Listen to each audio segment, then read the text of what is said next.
मेरे पिताजी बीमार थे और उनकी देखभाल के लिए मैं काम से छुट्टियां लेने लगा, जिसकी वजह से मेरी नौकरी चली गई और पिताजी के इलाज के लिए पैसे भी ख़त्म होने लगे। तो मेरे लिए काम करना बहुत ज़रूरी हो गया।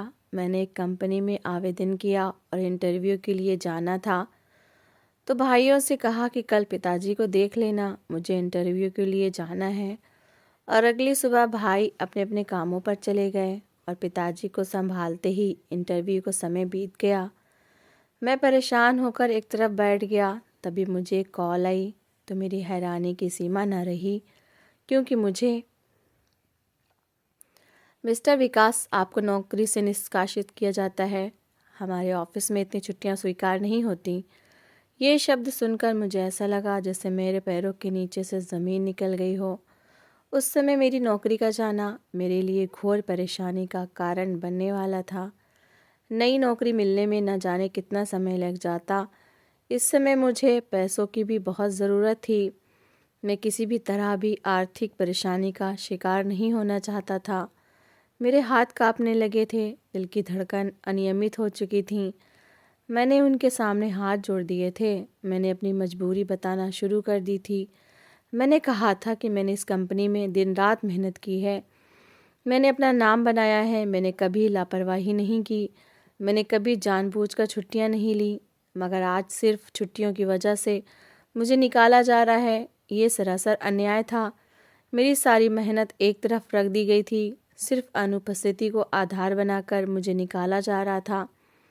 मैंने बार बार समझाने की कोशिश की थी। मैंने मैनेजर से विनती की थी कि मेरे हालात को देखें, मेरे घर की जिम्मेदारियां देखें, मगर उनका चेहरा बिल्कुल कठोर हो चुका था। उन्होंने मुझे साफ शब्दों में कहा था कि फ़ैसला हो चुका है, मुझे अपना सामान पैक करके ऑफिस छोड़ देना चाहिए।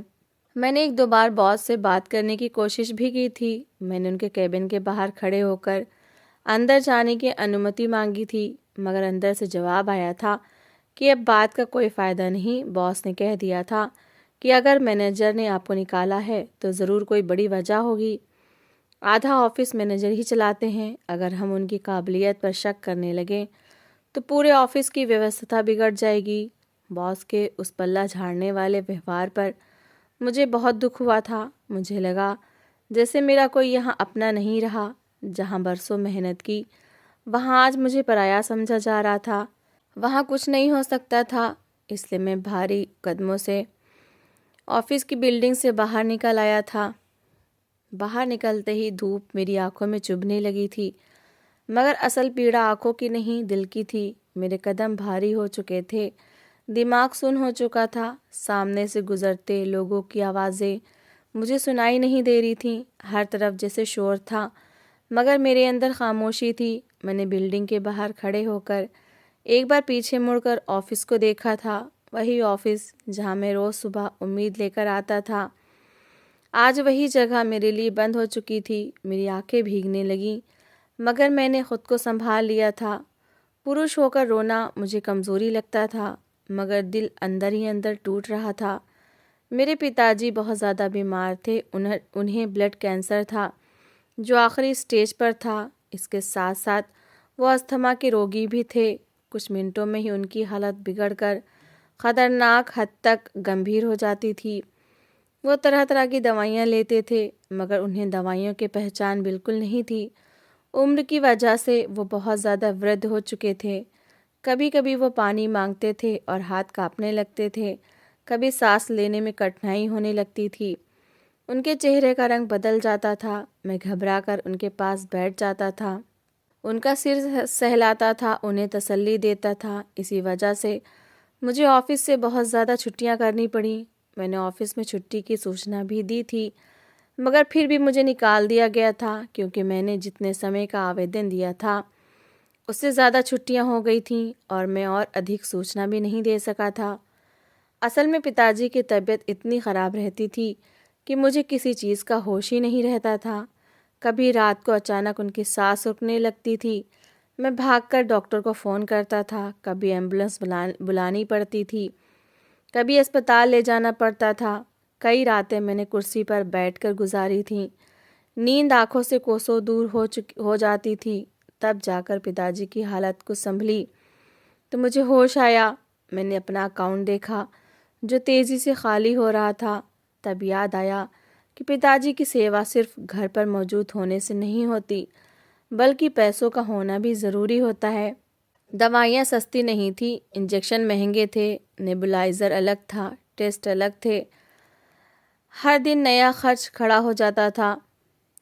मैंने पत्नी को पिताजी का ख्याल रखने की ताकीद की थी। मैंने कहा था कि मैं ऑफ़िस जा रहा हूँ, घर तुम संभाल लेना। आज मैं ऑफ़िस के लिए निकला था, इस उम्मीद के साथ कि शायद हालात बेहतर हो जाएं, मगर यहाँ आकर पता चला कि मेरी नौकरी ख़त्म हो चुकी है। मेरा दिल रुक रुक कर धड़कने लगा था। समझ नहीं आ रहा था कि इस परेशानी की हालत में कहाँ जाऊँ और क्या करूँ। जेब में पड़े कुछ नोट मुझे व्यंग्यात्मक अंदाज में देख रहे थे। लग रहा था जैसे वो भी कह रहे हों कि अब हम ज़्यादा दिन तुम्हारा साथ नहीं दे सकते।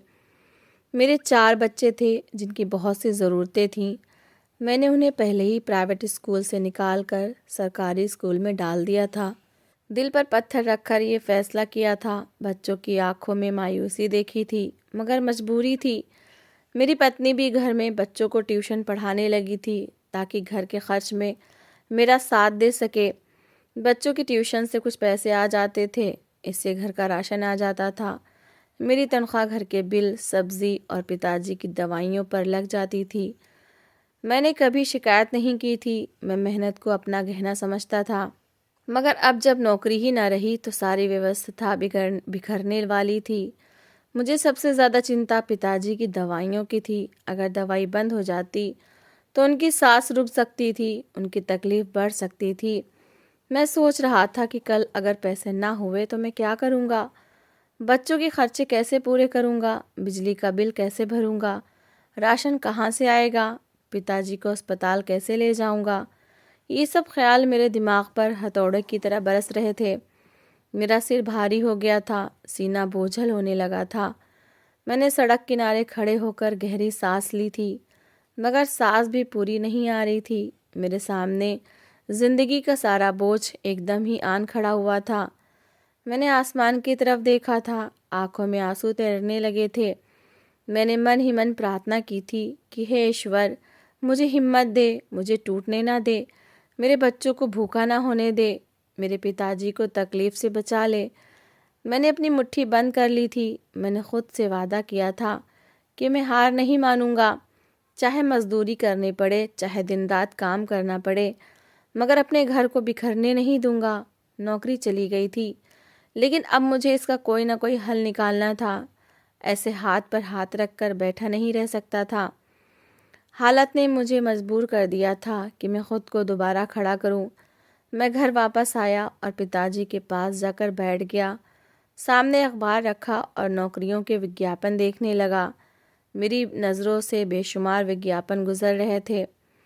उस समय मेरे लिए कोई बड़ी या छोटी नौकरी का भेद नहीं था। मुझे जो भी मिल जाती वही स्वीकार थी। इसलिए मैं हर विज्ञापन पर ध्यान देता और जहाँ भी संभव होता फ़ौरन फॉर्म भर देता। दिन बीतते जा रहे थे और कहीं से कोई जवाब नहीं आ रहा था। हर बार दिल में उम्मीद जागती और फिर खामोशी देख कर टूट जाती। मगर मैं हार मानने वाला नहीं था। मैं बार बार फॉर्म भरता और मन ही मन प्रार्थना करता कि कहीं से तो दरवाजे खुले। कई दिन इसी उधेड़-बुन में बीत गए। निराशा बार बार आती, मगर मैं खुद को संभाल लेता। आखिरकार बहुत सारे इंतज़ार और बेशुमार नाकामियों के बाद एक जगह से मुझे इंटरव्यू की कॉल आ ही गई। वो सुपर एडवाइज़र की नौकरी थी। इसके लिए एमएससी की आवश्यकता थी। मेरी शिक्षा डबल एमए थी, इसलिए मुझे कोई समस्या नहीं थी।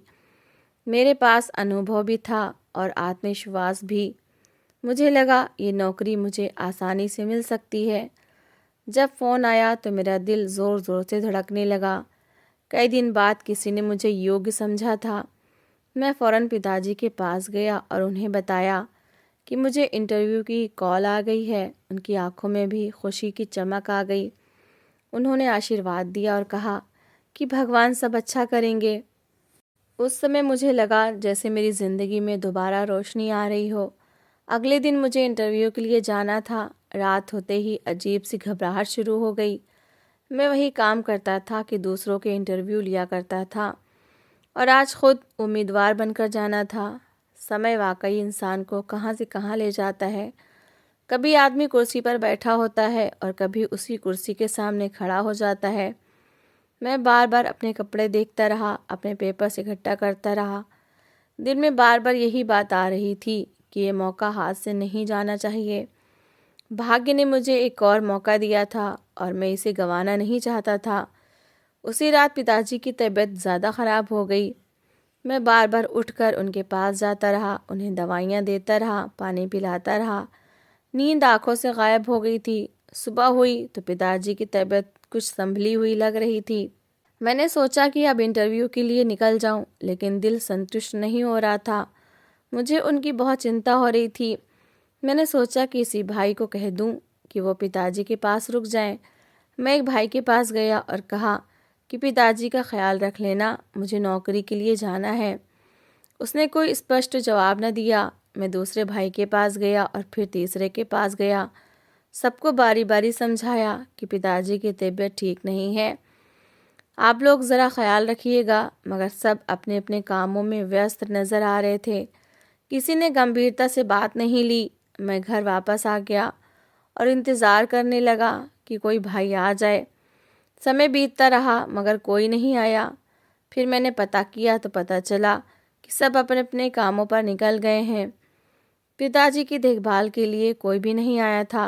पिताजी बिस्तर पर लेटे हुए कमज़ोर नज़र आ रहे थे। उनकी सांस भारी थी। मैं उनके पास बैठ गया। दिल में अजीब सी बेबसी थी। एक तरफ नौकरी का अहम मौका था और दूसरी तरफ पिता की कमज़ोर हालत।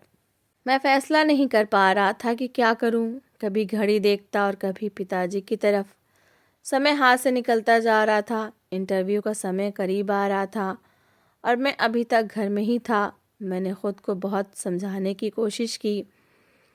दिल कहता था निकल जाऊं, ये मौका बार बार नहीं मिलता, मगर अंतरात्मा कहती थी कि अगर पिताजी को कुछ हो गया तो सारी ज़िंदगी पछताना पड़ेगा। मैं पिताजी के पास बैठा रहा, उनके हाथ पर हाथ रखा, उनके चेहरे को देखता रहा। वो कमज़ोरी से आंखें खोलते और बंद करते थे। मेरा दिल और घबरा जाता। इसी कश्मकश में समय बीतता गया। आखिरकार इंटरव्यू का समय निकल गया। मैं घर ही बैठा रह गया। उस पल मुझे ऐसा लगा जैसे सब कुछ रुक सा गया हो। मैंने कभी ऐसी परेशानी करने वाली स्थिति का सामना नहीं किया था। मुझे समझ ही नहीं आ रहा था कि मैंने सही किया या गलत। दिल में एक तरफ अफसोस था कि शायद मैंने अपना भविष्य खो दिया है। दूसरी तरफ सुकून था कि मैंने पिताजी को अकेला नहीं छोड़ा। मैं खिड़की के पास खड़ा बाहर देखता रहा। सड़क पर लोग अपने कामों में व्यस्त थे और मेरी ज़िंदगी जैसे एक जगह ठहर गई थी। आंखों में नमी आ गई थी। मैंने मन ही मन भगवान से प्रार्थना की कि वो मेरे लिए कोई बेहतर रास्ता निकाल दे, क्योंकि मैं जानता था कि इंसान कोशिश करे तो रास्ते खुद बनते हैं। मैं टूटा ज़रूर था मगर हारा नहीं था। मुझे अब भी विश्वास था कि मेरी मेहनत एक दिन ज़रूर रंग लाएगी। मैं खिड़की के पास खड़ा बाहर देख रहा था। शाम धीरे धीरे गहरी हो रही थी। सूरज ढल रहा था और आसमान पर हल्की हल्की लालिमा फैल रही थी। मेरे दिल में भी अजीब सा बोझ उतर रहा था। लग रहा था जैसे सारा दिन मेरी ज़िंदगी से ताकत निचोड़ कर ले गया हो। मैं पिताजी के पास आकर बैठ गया। वो अर्ध बेहोशी की हालत में लेटे थे। उनकी सांस अब भी भारी थी। मैंने उनका हाथ पकड़ लिया। उनकी ठंडी उंगलियां मेरे हाथ में आकर जैसे मेरे दिल को और ज़्यादा कमज़ोर कर गईं। मैंने मन ही मन सोचा कि इंसान की असली परीक्षा शायद यही होती है, जब एक तरफ जिम्मेदारियां हों और दूसरी तरफ हालात रास्ता रोक लें। मैं ख़ुद को मजबूत समझता था, मगर उस दिन मुझे अपनी कमज़ोरी का अंदाज़ा हो रहा था। मैंने पिताजी के सिर पर हाथ फेरा। उनके माथे पर पसीना था। मैंने कपड़े से साफ़ किया और दिल में प्रार्थना की कि भगवान इन्हें सेहत दे दे, क्योंकि अगर पिताजी को कुछ हो गया तो मैं ख़ुद को कभी माफ़ नहीं कर पाऊँगा। इसी सोच में डूबा हुआ था कि अचानक मेरे मोबाइल की स्क्रीन चमकी। फ़ोन वाइब्रेट होने लगा। मैंने चौंक कर मोबाइल देखा। एक नाम नज़र आ रहा था जो मेरे लिए नया था। दिल धड़कने लगा, हाथ काँप गए। मैंने कुछ पल सोचा कि उठाऊं या ना उठाऊं, फिर हिम्मत करके कॉल रिसीव कर ली। उधर से एक गंभीर आवाज़ आई। उन्होंने मेरा नाम लिया और पूछा कि क्या मैं ही विकास हूँ। मैंने कहा हाँ। उन्होंने बताया कि मैंने जिस कंपनी में सुपर एडवाइज़र के पद के लिए आवेदन किया था वहाँ से बात हो रही है। ये सुनते ही मेरा दिल ज़ोर से धड़का। मुझे लगा शायद वो ये कहने वाले हैं कि क्योंकि मैं इंटरव्यू में नहीं आया इसलिए मुझे रद्द कर दिया गया है। मगर अगले शब्दों ने मुझे अंदर से हिला दिया। उन्होंने कहा कि हम आपका काफ़ी समय से डेटा देख रहे थे। आपकी पुरानी कंपनी से भी आपके बारे में जानकारी ली गई थी। आपका रिकॉर्ड बहुत मजबूत है। आपने इंटरव्यू के दिन ना आने की सूचना दी थी कि घर में इमरजेंसी है। हमने आपके आवेदन को रद्द करने के बजाय होल्ड पर रखा है। आज बोर्ड ने फैसला किया है कि हम आपको एक मौका देना चाहते हैं। अगर आप तैयार हैं तो कल आपको फाइनल मीटिंग के लिए आना होगा। मेरे हाथ से मोबाइल लगभग छूट गया था। आंखें भर आईं। कुछ पल तक मैं बोल नहीं पाया। दिल जैसे सीने से बाहर निकल रहा था। फिर मैंने खुद को संभाला और धीमी आवाज़ में कहा कि जी, मैं ज़रूर आऊँगा। उन्होंने पता बताया और टाइम समझाया और फ़ोन बंद हो गया। मैं वहीं बैठा रह गया। मोबाइल अभी तक मेरे हाथ में था। मेरी आंखों से आंसू बहने लगे। ये आंसू गम के नहीं थे, ये खुशी के आंसू थे। मैंने आसमान की तरफ देखा। मन ही मन कहा कि हे ईश्वर, तूने सुन ली। मैंने पिताजी का हाथ मजबूती से पकड़ लिया। मैंने कहा कि पिताजी, भगवान ने हमारे लिए रास्ते बना दिए हैं। मैं फ़ौरन उठकर रसोई में गया, पानी लाया, पिताजी को पिलाया, उन्हें दवा दी। फिर बच्चों के पास गया। वो कमरे में बैठे पढ़ रहे थे। मैंने उनके सिर पर हाथ फेरा। मेरी पत्नी ने मेरी आंखों में आंसू देखे। उसने पूछा क्या हो गया है। मैंने मुस्कुराकर कहा कि भगवान ने कृपा कर दी है। मुझे कल दोबारा इंटरव्यू के लिए बुलाया गया है। मेरी पत्नी की आंखों में भी चमक आ गई। उसने फ़ौरन हाथ जोड़कर भगवान को धन्यवाद किया। बच्चों के चेहरे खिल गए। घर का माहौल जो कुछ देर पहले बोझल था अब हल्का होने लगा था। मुझे लगा जैसे दीवारों में भी नई जान आ गई हो। रात को मुझे देर तक नींद नहीं आई। मैंने अपने कपड़े तैयार किए, फाइल संभाली, कागजात व्यवस्थित किए, बार बार भगवान से प्रार्थना करता रहा। दिल में एक ही बात थी कि अब पीछे हटने की गुंजाइश नहीं है। मैंने सोच लिया था कि अब चाहे कुछ भी हो जाए, मैं अपनी जिम्मेदारियों से भागूंगा नहीं।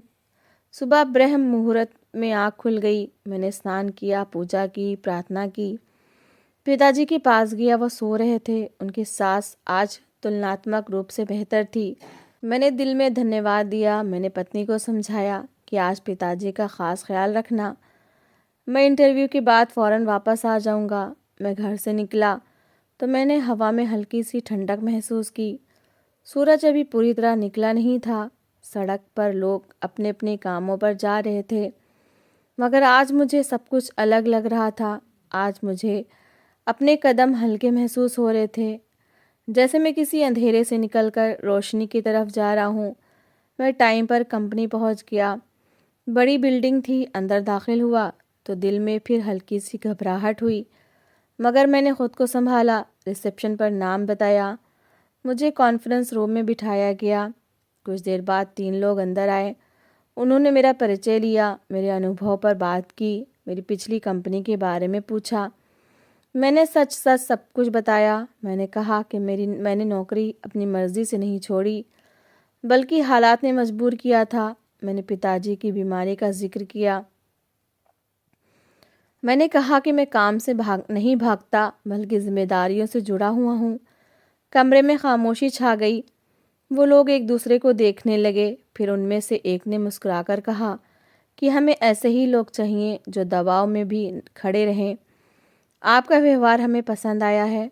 कुछ पलों बाद उन्होंने फैसला सुनाया कि मुझे सुपर एडवाइज़र का पद दे दिया जाएगा। तनख्वाह मेरी पिछली नौकरी से अच्छी थी, साथ मेडिकल सुविधा भी थी। ये सुनते ही मेरे शरीर में जैसे जान आ गई। मैंने धन्यवाद दिया। मैंने मन ही मन कहा कि हे भगवान, तेरा लाख लाख शुक्र है। मैं बिल्डिंग से बाहर निकला तो सूरज पूरी तरह से निकल चुका था, रोशनी हर तरफ फैल चुकी थी। मैंने गहरी सांस ली। मुझे लगा जैसे आज वाकई मेरी ज़िंदगी का नया दिन शुरू हुआ है। मैंने फ़ौरन घर फ़ोन किया, पत्नी को बताया। वो रोने लगी, वो खुशी से रो रही थी। मैंने फ़ोन बंद किया और आसमान की तरफ देखा। मैंने सोचा कि ज़िंदगी हमें तोड़ने आती है, मगर इंसान अगर हिम्मत ना छोड़े तो ईश्वर खुद सहारा बना देता है। मैं जान गया था कि परेशानियां हमेशा के लिए नहीं होती, बस इंसान को धैर्य के साथ दरवाज़ा खटखटाते रहना चाहिए। मैंने कदम बढ़ाए और दिल में एक नया विश्वास लेकर घर की तरफ रवाना हो गया, क्योंकि अब मुझे मालूम था कि मेरी कहानी यहाँ ख़त्म नहीं हुई, बल्कि यहाँ से शुरू हुई है। तो दोस्तों, इस कहानी को लेकर आपकी क्या राय है, कमेंट बॉक्स में ज़रूर बताएं। और अगर आपको हमारी आज की कहानी अच्छी लगी हो तो प्लीज़ इसे लाइक ज़रूर करें। अगर आपने अभी तक हमारे चैनल को सब्सक्राइब नहीं किया तो ज़रूर कर लीजिए। तो मिलते हैं ऐसी ही एक और मोटिवेशनल कहानी के साथ। Thanks for watching.